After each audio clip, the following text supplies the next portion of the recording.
خليني اقول لك على كام نقطة اساسية كده وانت بتشتري عقار اداري او طبي، بتشتري مكتب او محل، كنقط تميز. سواء انت بتشتري العقار ده عشان تأجره او حتى بتشتريه كاستعمال شخصي، هيبقى مقر لشركتك او عيادتك.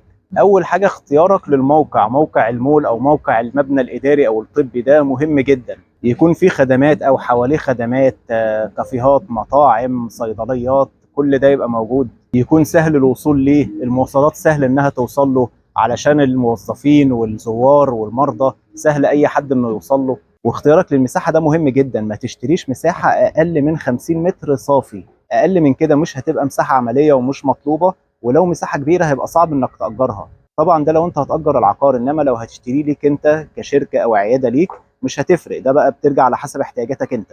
وطبعا مساله الباركينج مهمه جدا. هل متاح باركينج اندر جراوند باركينج كافيه تستوعب عدد كبير؟ والويتنج تايم في الاسانسيرات، هل متاح اسانسيرات كافيه بتستوعب عدد، خصوصا لو انت بتشتري في برج او مبنى اداري فيه عدد كبير من المكاتب او العيادات؟ هل عشان حد يوصل للمكتب او العياده بتاعتك هينتظر كتير في الاسانسير عشان يوصل، ولا الموضوع سهل ومتوفر عدد اسانسيرات كافي تستوعب الاعداد اللي بتدخل؟ ومهم جدا طبعا انك تتاكد من اداره الصيانه او شركه الصيانه في المول ده.